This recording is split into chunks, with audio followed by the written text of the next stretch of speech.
close in on the distance with me. He wanted to pressure me back, and we just kind of collided. I got a takedown, and I was like, you know what? I'm going to have to make him earn it to get up. And he didn't get up. Oh, this popped out. He didn't get up. You got the wrong ears for earpieces. Got the wrong ears for earpieces. Yeah, the cauliflower spits these things out. But yeah, he couldn't get up. Ended up getting my body triangle, and I was hurting him. And then gave him a way out and was neck cranking him and choking him.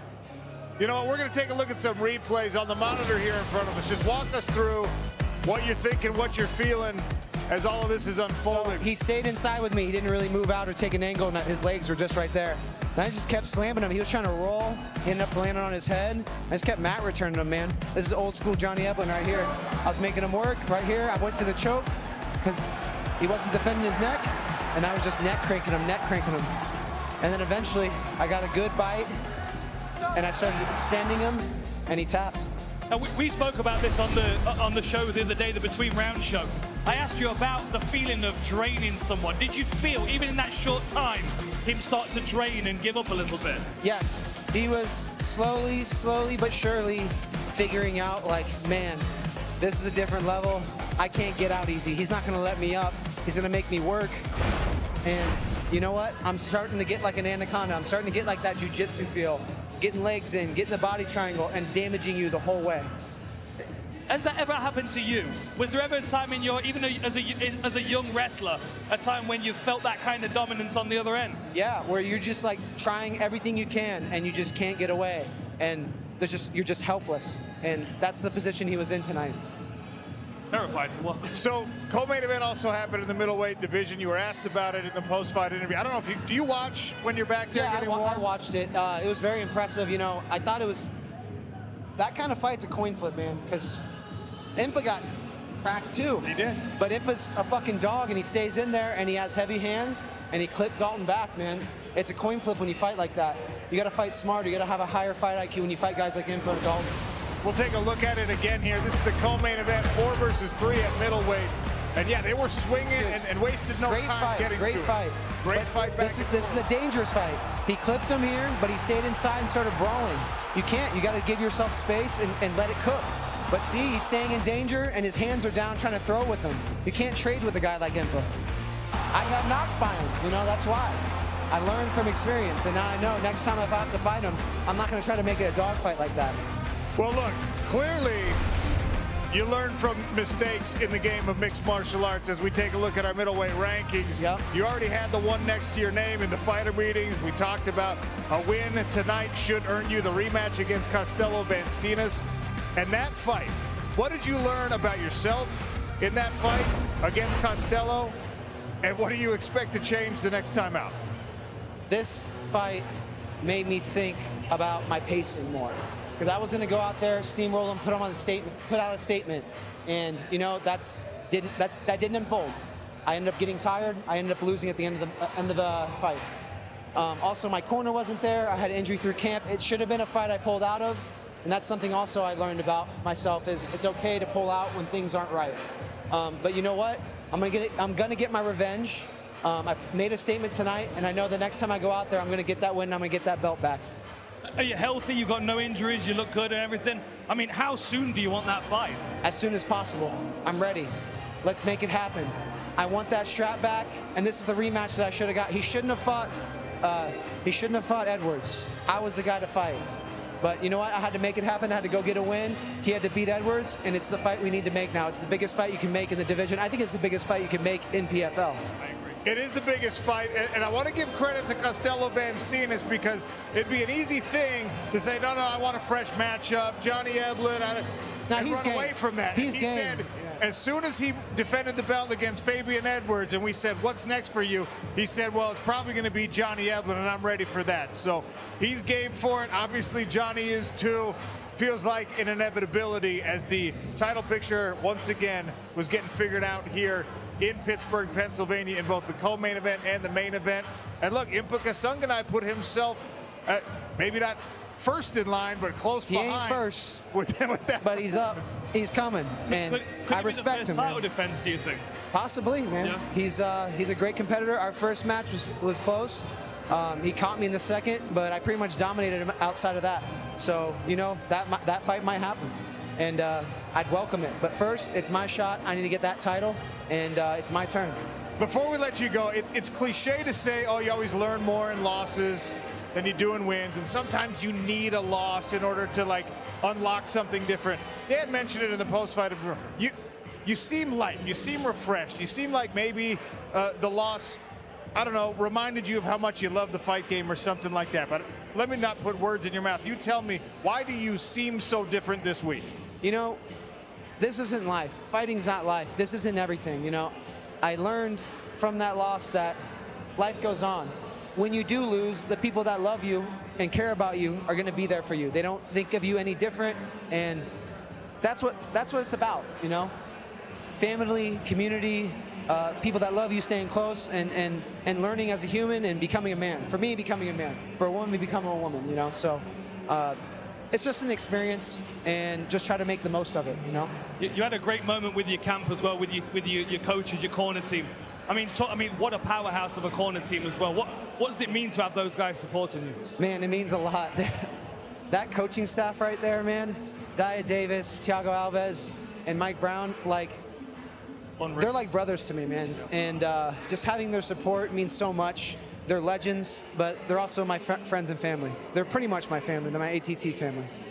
Well, go enjoy the victory. Congratulations. Thank you. Beautiful, beautiful performance from Johnny Eblen. Slam after slam after slam. Not the only impressive performance we saw at 185 pounds, and Kennedy is with Impa Kasungana. Impa, you got a first-round knockout. Could you have asked for a better way to finish that fight? That was a fun fight. Dom came to bring it right away. I said I was going to get a first-round knockout, and we did. So I'm grateful. We say stand your ground, take the middle, claim that victory. Do you think you just earned a title fight right there? I believe I did. When Steenis accepts, PFL starts it, I'm ready. But put me back in that cage real soon. All right, that was a great fight. Congratulations. Thank you so much. I appreciate it. Sean.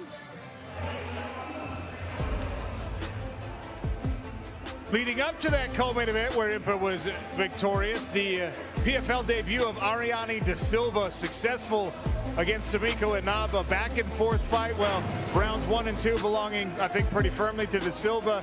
We saw Inaba, Dan, come on late in this one, but a strong performance from the Brazilian. Her first time in the smart cage. Yeah, a really strong performance. I mean, especially the first 2 rounds, she looked very, very comfortable. I would imagine when it got to the 3rd round, she was wondering what was keeping Inaba in the fight, both physically and spiritually. I mean, she's such a tough individual, stays in there, smile on her face. But of course, Ariane De Silva had the technical abilities, the advantages, and was able to put the better combinations together.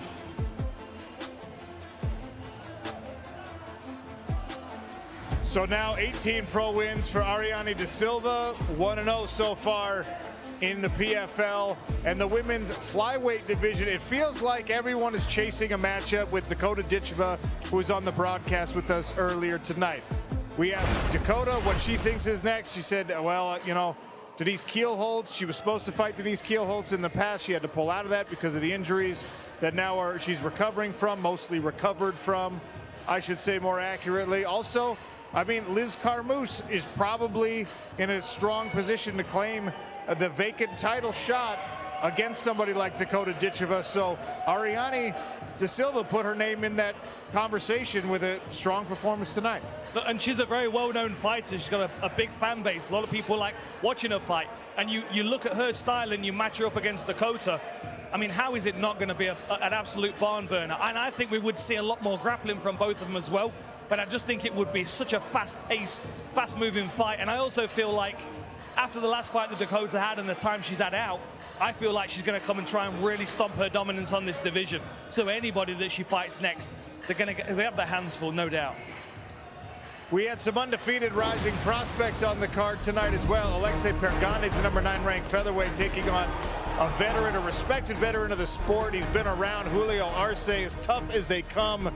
And rounds 1 and 2 were all Alexei Pergande, just painting a bloody tableau with the blood, the face of Julio Arce changing shape, full Picasso in this one.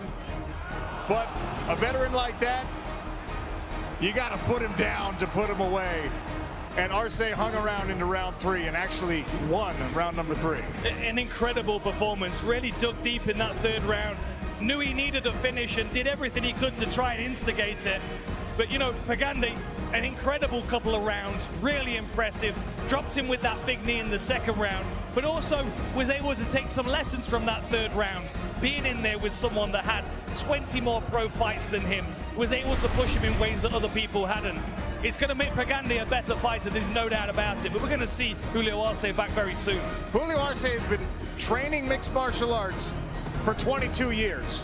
Alexei Pagande was born 24 years ago, so that was a big step up from an experience gap standpoint. And Alexei Pagande, after another impressive win, caught up with Kennedy Smith. All right, Alexei, talk about your first main card fight. That was electric. Wow, I'm so blessed to be in this position, fighting a big, high-level guy like that with almost 3 times more of the experience in fights than I have. And just blessed to step in there with a veteran like that. I got a lot of things to work on, like my finishing abilities. I already know all the internet trolls gonna come after me, but I'm a young 24-year-old kid. I got so much to work on. I'm excited to be here. Not to be gross, but I can smell the blood coming off of you. What does a win like that mean for you in your career? It's huge. I'm getting married to my fiance. Shout out to my babe, Christine. Maybe Christine Pagande this summer. But yeah, I'm gonna take my time, recover, get married, and then we're gonna be back in here in the smart cage. Congratulations on the fight. Congratulations on the married. Go shower, Sean. Kenny sending Alexei Pagande off to the shower. By the way, that was not his blood that he was covered in. That was the blood of his opponent, Julio Arce. And look, he made some great points there. He's still such a young performer in this game, and to go up against somebody who's been around, who's seen it all, who's done it all, and is that incredibly tough, you're going to learn something, even in a win like that, especially because he had to give up that third round. I mean, you know, just to come up against someone that you can put such a beating on, and they're still there in the third round giving it you back, that's a lesson in its own right. I mean, it's not very often you get to come up against someone that has got those kind of minerals where they're just going to stand in front of you with a face of blood and keep going. So, you know, Pagande's going to look back on this. He's going to enjoy this performance, but he's also going to remember that third round for a long time. I love when Dan Hardy brings the British colloquialisms into our post-fight show. Have you got the minerals? It's just wonderful.